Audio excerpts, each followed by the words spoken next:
This is Radar from the Entertainment Blog coming at you with another edition of Movie Reviews Observation number 264. So, a little bit over a week plus to get 5 movies watched, but that's what happens when you are busy.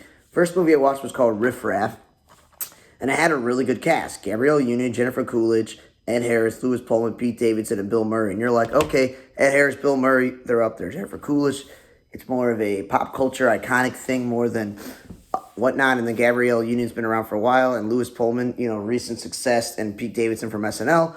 And the whole point of the movie is like Ed Harris marries Gabrielle Union. He adopts this son of his called TJ or whatever it is, the kid's name is, or DJ. And they're living their lives. They got some sort of home up in the Northeast, but apparently his ex-wife and his ex-son come up with his new girlfriend and baby on the way because he gets himself into trouble. And he's like, I need to go to my father. He's got money. He used to be part of the life that the son is in.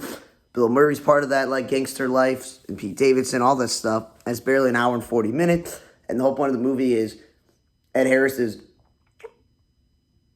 original son, like the first son he had, brings all of this trouble with him up to where he lives.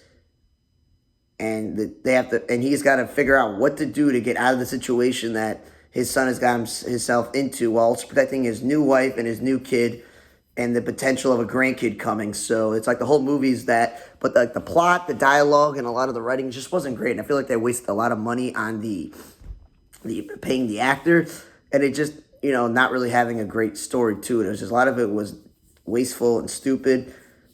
And as much as these actors are good at their job, they just really can't save a bad script of a movie. And so I feel bad for Bill Murray because the last couple of movies I've seen him in have not been great, and it's not his fault. Then I watched the movie We Live in Time with Andrew Garfield and Florence Pugh. And no offense, a montage movie where you can't tell if it's present day, the future, or the past. A little bit confusing when the movie's like an hour and 40-something minutes. And it felt like it was going on for 2 hours. They both got to talk in their real accents because in a lot of movies they use other accents, American accents, especially when you play Spider-Man. But yeah, the whole movie is cancer battle multiple times, having a kid, her cooking life, her chef life. It was just a deeply confusing movie in terms of trying to figure out what's the flow of the movie, what's the point of the movie, when to be sad, when to be happy, when to laugh. It was not great. Then I watched the movie Hellboy, The Crooked Man, where this movie is barely an hour and like 30-something minutes. It takes place in the 1950s, like I guess in the South or in the mountains, whatever. And there's all this witch and cults and churches and all this magic and stuff. And he's like a supernatural like creature. So like science fiction is one thing, but this was like, let's believe in the magic and the mythological stuff here with churches and witches and things like that. And him and the scientist they get stuck in this town because they're on a train transporting something that goes crazy. And they, stumble upon this guy and they help him out to stop the witches and the crooked man and all this evil stuff. And the whole movie is them trying to just save the day, and Hellboy then realizing who his mother was and all this other stuff. And it was a very low budget, terrible CGI movie. A lot of people online did not like it. It was okay. I guess it's that cheap to have the Hellboy licensing and make a movie because obviously we know it's been Ron Perlman and David Harbour. I never even heard of this guy. Is it that play them? Jack Kesey? I have no idea. But it's watchable enough of a movie because it's short and there's enough fighting and action scenes from Hellboy. It's somewhat interesting plot, but it's like, let's take a terrible horror film and just throw Hellboy into the movie. I did like the Minnie Minoso reference because they were in the 1950s about baseball, but overall, like, I don't know if they're going to continue to make any more like these offshoot Hellboy movies. Then I watched the movie The Materialist with Dakota Johnson, Chris Evans, and Pedro Pascal. And it was a typical cheesy romantic comedy of will they, won't they, or who will this girl pick. So it's about an hour and 50-something minutes, so it's like a longer movie. And she's this put-together matchmaker, and she's helping everyone get matches. And she's apparently good at her job. And she meets Pedro Pascal at a wedding, and she's like, I'm not the one for you, but they start dating, and he romances her. And then her ex-boyfriend, Chris Evans, like struggling actor who works in like catering, has come back into the picture.